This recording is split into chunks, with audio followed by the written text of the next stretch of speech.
육군은 이번 사안의 중요성을 명확히 인식한 가운데 민간 경찰과 함께 협조하여 그 조사를 진행했고, 그 조사 과정에서 군기 교육 간의 규정과 절차에서 문제점이 좀 식별되었습니다.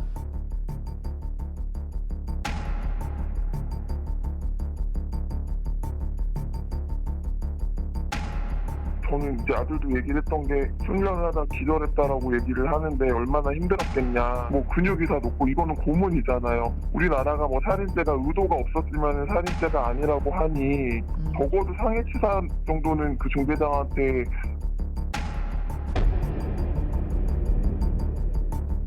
실명 공개 살인죄 고발까지 지금 최근에 있어서는 안 될 훈련병 얼차려, 뭐 군기 교육이라 훈련이라고 표현됐지만 그 얼차려 중에 쓰러졌고요. 그리고 며칠 뒤에 목숨을 잃는 상황이 벌어졌습니다. 그리고 지금 중대장과 부중대장 지금 조사를 받고 있는 조사 대상이 된 상황인데, 이게 정치권으로 좀 넘어서 정치인들이 많이 언급을 하는데요. 이런 일이 최근에 있었습니다. 화면에 소개해드리죠.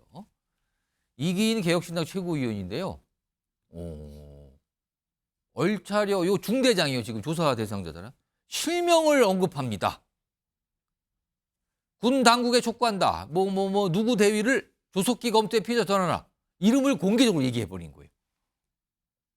윤옥 교수님? 이거는 어떻게 봐야 될까요? 공개적으로 이름을 밝혔다. 지금 뭐 이기인 최고위원 입장에서는 그 당과 상의한 것이 아니고 예. 그 자신의 그 소신으로 이것은 공적으로 많은 사람들이 알아야 할 것이기 때문에 예. 혹시 그 법적인 처벌이 있다라고 하더라도 당연히 이제 달갑게 받겠다. 뭐 이런 이제 강력한 의지를 뭐 표명한 약간 것 정치적인 같습니다. 판단을 한 것 같은데요. 네, 뭐 정치적인 지금. 표명이 상당히 많이 깔려져 있는 것이 아닌가 생각이 됩니다. 왜냐하면 또 일각에서는 이것을 뭐 여성과 남성의 뭐 이러한 또 시각으로 접근을 하는 이런 면도 있기 때문에 나름대로 그것에 관한 집중도를 높이기 위해서 이름을 이제 알리게 되면 이름이 남성이냐 여성이냐 이게 분명하게 또 바깥으로 드러나지 않겠습니까? 그러한 이제 그 정치적 목적도 뭐 다분히 좀 있는 것이 아닌가 생각이 드는데요. 어쨌든 이제 그 큰 틀에서 보게 되면 이것이 사실상 그 법적인 처벌을 받을 가능성도 상당 부분 있을 수 있는 것임에도 불구하고 왜냐하면 본인이 그렇게 얘기를 했죠. 법적인 처벌도 당연히 난 감수하겠다. 내 소신이다. 그런데 그 뒤에 숨겨진 정치적인 득실을 더 먼저 높게 평가한 것은 아닌가 뭐 그런 생각이 듭니다. 왜냐하면 이게 우리 그 한국 사회에서 십수년 동안 밑에 깔려 있었던 남성과 여성의 갈등, 더군다나 정치 선거를 앞두고서 특정 정당에서는 남성 여성의 대립으로 이득을 보지 않았습니까? 그럼 앞으로도 그것을 활용할 수 있는 아주 적절한, 물론 이제 지금 여러 가지 지금 그 군에 있어서의 훈련에 있어서의 문제, 또 규정 위반, 이것은 별도로 상당히 그 아주 휘발성이 높은 이슈이기 때문에 예. 이름까지 적극적으로 공개하겠다라고 얘기한 것이 아닌가 추정해 봅니다. 지금 이기인 최고위원이 뭐 저 이름을 공개한 이유도 뭐 여러 가지 본인의 소신이다. 그리고 문제제기를 계속하고 있는데 일단 목소리 좀 들어볼까요? 발언에 앞서 지난주 언급한 12사단 박훈련병의 명복을 거듭 빌면서 12사단 을지부대 중대장의 구속 수사와 엄벌을 재차 촉구합니다.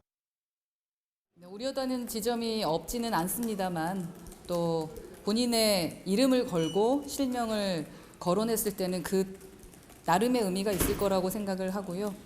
예, 그 이상의 발언은 좀 제가 자제하겠습니다. 개혁신당 대표는 지금 헌화 대표는 약간 신중한 입장인데요. 이경민 변호사, 이거 해당 중대장이 문제 삼을 소지가 있다고 보십니까, 이거? 일단은 뭐 형법상으로는 명예훼손이 문제가 될 수가 있는데, 근데 이제 결국은 이게 뭐 국민의 공공이익을 위해서, 국민의 알 권리를 충족시켜주기 위해서 이제 했던 행동이라서 처벌이 안 되는지 이 부분에 대해서는 또 따져봐야 될 부분이 있긴 하거든요. 근데 지금 그 어쨌든 말씀을 하셨던 게 내 소신에 따라서 밝혔다라고 했는데, 그 소신이라는 게 어쨌든 뭔가 이거를 밝힘으로 인해서 얻게 되는 이익과 그다음에 침해되는 저 상대방의 이제 피의자의 이런 인권과 어쨌든 앞으로의 그런 이제 삶의 방향에 대해서 이런 부분들이 이제 비교 형량에서 결정을 해야 될 부분인 것도 같고, 예. 그리고 지금은 단계에서는 아직까지는 뭐 수사가 아주 초기 단계이기 때문에 예. 사실 이게 좀 지켜봐야 될 부분도 있고, 그리고 이제 이 사람에 대해서 이제 만약에 실명을 언급을 해야 될 필요성이 있다면 우리나라에서는 또 특정 강력 범죄에 대해서 그렇게 이제 뭐 신상을 공개할 수 있는 그렇죠. 그런 뭐 제도를 또 마련을 해놓고 형식 있거든요. 제도가 있어요. 예. 그래서 그런 제도가 있음에도 불구하고 이런 행동을 했기 때문에 그 부분에 대해서는 어떤 부분을 지금 근거로서 이렇게 판단을 했는지 예. 그 객관적인 근거가 있는지 여부에 대해서 수사기관에서 만약에 명예훼손으로 고소가 들어간다면 이 중대장 측에서 고소를 한다면 예. 그 부분을 따져가지고 처벌 여부에 대해서 판단을 하게 될 것 같습니다. 아, 이것도 여러 가지. 뭐 본인은 뭐 더 많이 알려지길 바란다. 그리고 법적인 뭐 책임 있으면 지겠다. 약간 이렇게까지 입장을 밝히는데 이거 오늘도 그렇지만 계속 얘기하겠는데요. 보니까 기회가 있을 때마다. 이런 상황에서요. 지금 이 군기 훈련 얼차려를 시켰다고 지금 알려진 이 중대장. 여기서 참 얘기가 많은데 화면 좀 보겠습니다. 지금 뭐 어떤 이런 상황이라고 그러죠, 지금요? 요 얘기가 있어요, 지금. 이게 여기 보시면 최대집 전 의협회장이잖아요, 지금요? 근데 고발을 했대요? 살인 혐의로? 뭐 미필적 고의, 살인죄에 해당한다. 본인 생각을 이렇게 얘기하면서 검찰에 고발. 이거 어떻게 봐야 됩니까? 이게 사실은 이제 죄명의 차이가 아주 큰 부분인데 살인죄는 고의범입니다. 고의범. 고의로 내가 이 사람이 죽을 수 있다라는 걸 인식을 하고 그런 미필적인 의사가 있었을 때 이제 그렇게 처벌을 할 수가 있는 거고 예. 지금 상황에서는 그런 고의가 없다라고 하면은 이거는 이제 어쨌든 중대장이라는 지위에서 제대로 이제 그런 뭐 이 사람이 사망에 이르지 않도록 그렇게 보호해야 할 주의 의무를 다하지 못했다. 업무상 과실로 가게 되거든요. 고의와 과실에 대해서는 정말 차이가 크고 형량에 있어서도 차이가 큰 부분입니다. 예. 지금 이제 어쨌든 저걸 고발인의 지금 뭐 이야기를 들어보면 이 부분에 대한 뭐 중대장으로서 경험이 있기 때문에 살인에 이를 것을 뭐 미필적으로 이제 인식을 할 수 있었기 때문에 미필적 고의가 있었다 이렇게 하면서 이제 주장을 하고는 있는데 사실은 이제 뭐 중대장이 당시에 어떻게 판단해서 어떻게 조치를 취했는지 이 부분도 확인을 해봐야 될 필요성이 있을 것 같고요.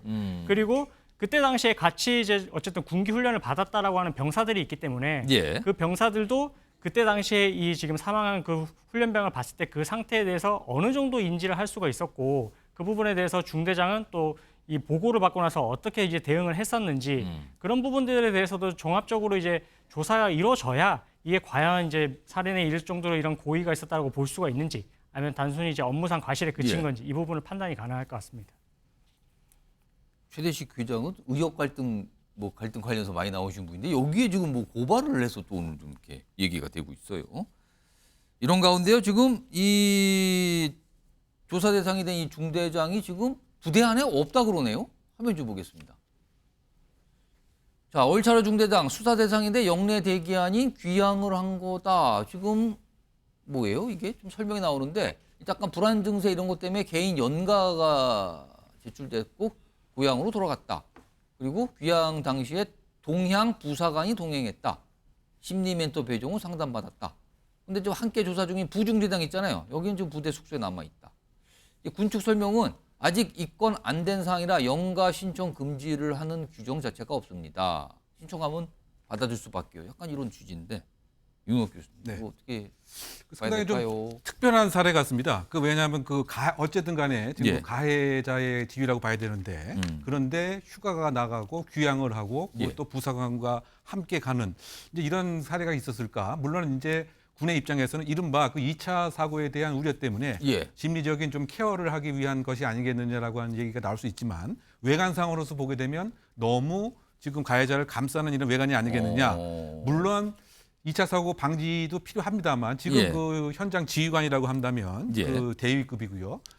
과거에 있어서는 오히려 병사 같은 경우는 저런 경우가 좀 있긴 했습니다. 예. 조금 이렇게 케어하는 입장에서. 그런데 현장 그 지휘관을 케어하기 위해서 저렇게 그 휴가까지 예. 허용을 했다라고 하는 것은 무엇인가 조금 적절치 저는 않지 않는가라고 생각이 되는데요. 뭐 두 가지 측면도 있겠죠. 왜냐하면 일단 가해자인데 어떻게 그냥 연가 규정에 반하지 않는다라고 해서 휴가를 보낼 수 있느냐고 하는 점 하나. 그 다음에 어떤 멘탈리티 측면에서 저 대위라고 하는 이런 지휘관이 또 이렇게 무슨 케어를 받아야 되느냐? 그러면 우리 그 군에 소위 말해서 지휘관들의 어쨌든 정신적인 상태, 뭐 이것이 이렇게 나약한 것이냐 등의 문제점도 좀 더 있는 것 같고요. 그래서 요약하게 되면은 저와 같은 조치는 병사들에게 조금 더 집중이 돼야 될 것 같은데 예. 병사들은 계속 뭐 지금 뭐 10일 남짓됐으니까 뭐 휴가 갈 수는 없겠죠. 그냥 영내에 있는 것이고 그렇겠죠. 가해자는 지금 집에 가 있다라고 하는 것은 조금 특별한 조금 적절치 않은 조치가 아닌가 저는 생각을 해봅니다. 이와 관련해서 좀 설명을 내놓으신 분이 있습니다. 들어보겠습니다. 교의 경우에 이렇게 무슨 뭐 귀양 조치를 시킨다거나 이런 경우는 사실 본 적은 전혀 없는데 뭐 체포영장이나 구속영장을 발부받아서 구금을 한다든가 뭐 그것도 여의치 않으면 일단은 긴급 체포부터 하고 네. 이후에 보강을 해서 영장을 청구한다든가 이렇게 해서 신병을 확보하는 것이 우선이지 전우조 내지는 심리 상담을 위해서 누군가를 붙여서 귀양 조치를 한다 이런 것은 굉장히 좀 부적절한 조치가 아닌가라는 생각을 이영희 변호사, 이것도 약간 논란처럼 비춰지네요. 지금요. 네, 이게 사실은 이제 뭐 지금 단계에서 이제 신병을 확보하지 않으면 뭐 말을 맞출 수도 있고 관련된 증거를 또 인멸할 수 있다 이렇게 조금 우려를 나타내시는 것 같은데 일단은 지금 아직 뭐 입건도 안 된 상황이라고 하는 거 보니까 예. 지금 너무도 초기 단계인 것 같거든요. 근데 이미 사람은 사망을 했고 예. 그리고 무엇보다 지금 최근에 이런 비슷한 일이 뭐 수리탄 사고도 있었고요. 그렇습니다. 이렇게 계속해서 이제 군대 내에서 지금 영내에서 사고가 발생을 하고 있기 때문에 이런 부분에 있어서 지금 어쨌든 뭐 중대장의 실명까지 거론이 되고 있으니 조금이라도 뭐 피해를 최소화하고 빠르게 이제 실체적인 진실을 좀 규명할 필요가 있을 것 같고. 그 이권도 지금 안 돼 있는 거예요. 예, 그렇게 하려고 하면 좀 예. 빠르게 이제 어쨌든 뭐 가해자의 신병도 확보를 할 필요성도 있어 보이고 한데 근데 입건까지도 아직 안 돼 있다라고 하는 것은 조금은 이례적인 것 같고요. 좀 우리 국민들이 좀 납득할 수 있는 그런 이제 결과를 받아들일 수 있게끔 군에서 조금 빠르게 조치를 취해줬으면 합니다. 알겠습니다. 여러 가지 참 얘기가 많이 났네요. 지난주부터 계속 뭔가 이어지고 있습니다.